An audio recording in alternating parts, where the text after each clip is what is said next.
Hello friends, welcome back to study with Gyan Prakash. तो आज के सेशन में आइए डिस्कस करते हैं 3 मई के सभी इंपॉर्टेंट करंट अफेयर। तो देखिए पहला क्वेश्चन क्या है। हाल ही में वर्ल्ड टूना डे मनाया गया। कब मनाया गया? 2 मई को मनाया गया। तो इस प्रश्न का ऑप्शन बी बिल्कुल करेक्ट है। तो देखिए फ्रेंड्स, आपको बता दें कि प्रतिवर्ष 2 मई को होता है वर्ल्ड टूना डे।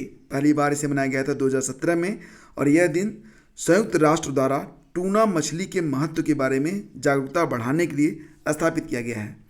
विश्व टूना दिवस को संयुक्त राष्ट्र महासभा द्वारा दिसंबर 2016 में 21:124 के प्रस्ताव को ग्रहण कर आधिकारिक रूप से घोषित किया गया था। बस इतना याद रखना कि 2016 में इसे डिक्लेयर किया गया था।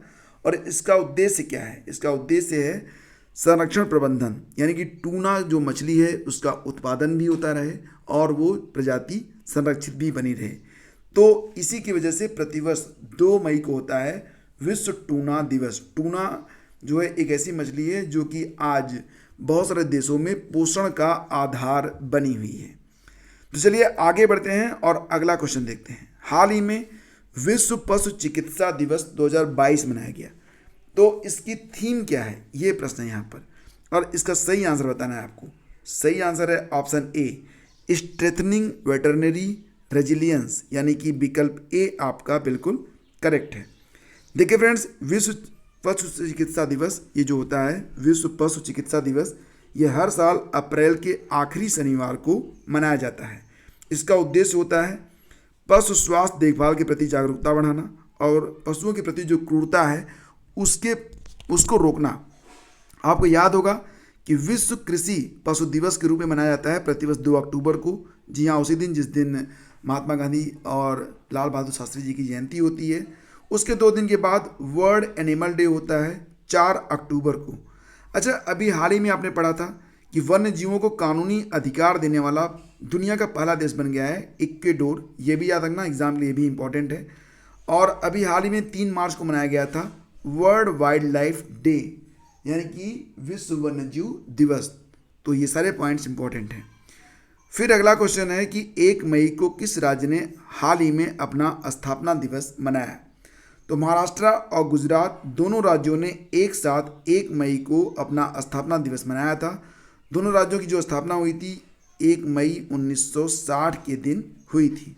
तो ऑप्शन ए और बी दोनों करेक्ट हैं, यानी कि इसका जो उत्तर होगा वो ऑप्शन डी बनेगा। देखिए फ्रेंड्स, गुजरात और महाराष्ट्र का स्थापना दिवस 1 मई को होता है, ये ज़रूर याद रखना आप।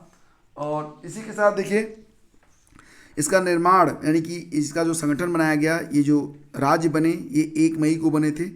गुजरात के बारे में बात करें तो भूपेंद्र पटेल वर्तमान में मुख्यमंत्री हैं। आचार्य देवव्रत ये गुजरात के राज्यपाल हैं। गुजरात में विधानसभा की सीटों की संख्या है 182, जबकि लोकसभा की सीटें हैं गुजरात में 26।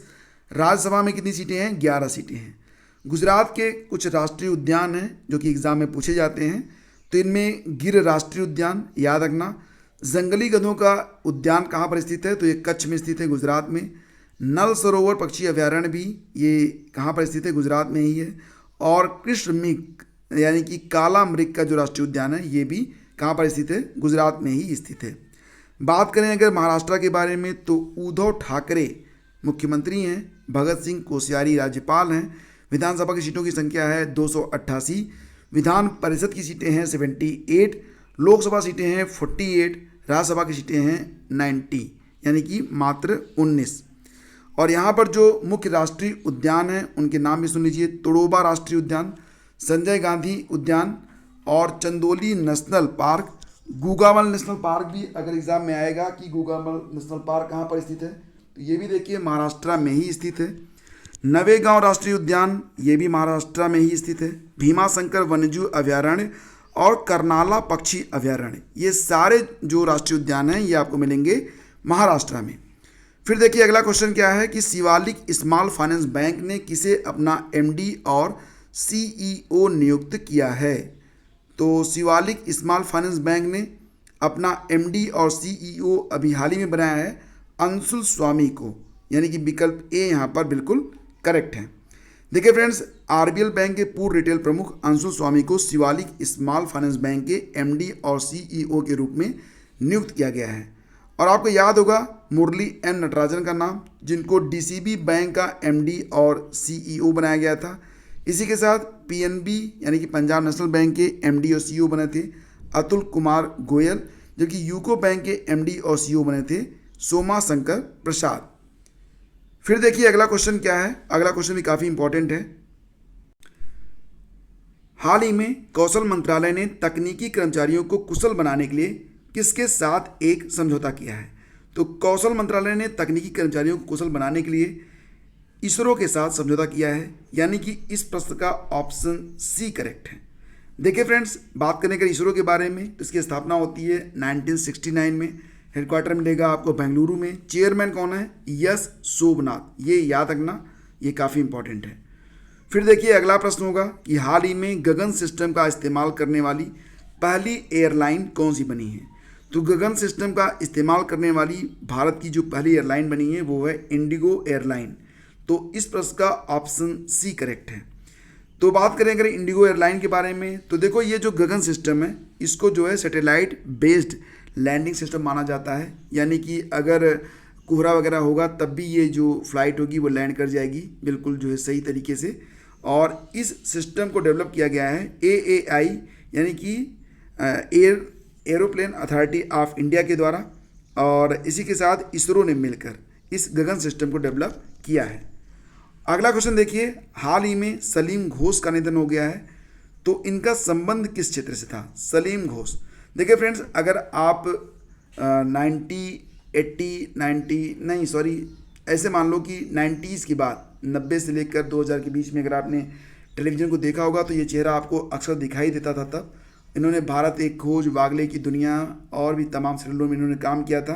तो ये एक जाने माने अभिनेता थे, हीरो थे, और 70 वर्ष की अवस्था में इनका हाल ही में निधन हो गया है। भारत एक खोज में भी ये नज़र आए थे, तो अब ये हमारे बीच नहीं है, सलीम घोष। फिर देखिए अगला क्वेश्चन है, हाल ही में वैश्विक पाटीदार व्यापार सम्मेलन का उद्घाटन कहाँ पर किया गया है? वैश्विक पाटीदार व्यापार सम्मेलन का उद्घाटन किया गया है ऑप्शन बी यानी कि सूरत में। और इसका उद्घाटन किसके द्वारा किया गया? अगर ये प्रश्न आएगा तो वैश्विक पाटीदार व्यापार सम्मेलन का उद्घाटन किया गया प्रधानमंत्री मोदी जी के द्वारा, याद रखना। हाल ही में किसे पेरू के सर्वोच्च राजनयिक पुरस्कार से सम्मानित किया गया है? तो पेरू का जो सर्वोच्च राजनयिक पुरस्कार है वो प्रदान किया गया है अर्देशिर बी के दुबास को। अर्देशिर बी के दुबास को पेरू के सर्वोच्च राजनयिक पुरस्कार से सम्मानित किया गया है। और इसी क्रम में आगे बढ़े तो देखो यहाँ पर पेरू की राजधानी लीमा है, वहाँ पर मुद्रा चलती है कौन सी? सोल। और वर्तमान प्रेसिडेंट कौन है? पेड्रो कैसिलो। हाल ही में पीवी सिंधु ने एशिया बैडमिंटन चैंपियनशिप में कौन सा पदक जीता? तो मैंने आपको बताया था कि एशिया बैडमिंटन चैंपियनशिप में भारत ने कुल 30 खिलाड़ी भेजे थे, जिसमें से भारत ने 17 पदक जीते हैं। उसमें 1 स्वर्ण जीता है, 5 रजत जीते हैं, बाकी सब ब्रोंज हैं। तो पीवी सिंधु ने भी इसमें कांस्य पदक ही जीता है। तो ऑप्शन सी यहाँ पर आपका उत्तर हो जाएगा। तो फ्रेंड्स, ये थे आज के टॉप 10 करंट अफेयर। उम्मीद करता हूँ कि सेशन आपको पसंद आया होगा। आपके लिए आज का प्रश्न है कि नेताजी सुभाष चंद्र बोस राष्ट्रीय खेल संस्थान कहाँ पर स्थित है? तो इसका उत्तर आप ज़रूर लिखिएगा, और इसका उत्तर और जो भी प्रश्न मैं आपको देता हूँ पूरी व्याख्या के साथ, जितना आप लिख सकते हैं उतना बड़ा आंसर आप लिखा करिए, ताकि आपकी प्रैक्टिस हो सके। सारे तथ्यों को एक बार आप लिख देंगे तो फिर सारे तथ्य आपको अच्छे से याद हो जाएंगे, एग्ज़ाम में आएगा, कभी आपसे गलत नहीं होगा। और अगर आप चाहते हैं कि ये सीरीज़ लगातार ऐसे ही चलती रहे तो प्लीज़ वीडियो को लाइक भी किया करें, अपने दोस्तों के बीच शेयर किया करें, और चैनल पर अगर पहली बार हैं तो सब्सक्राइब कर लीजिएगा।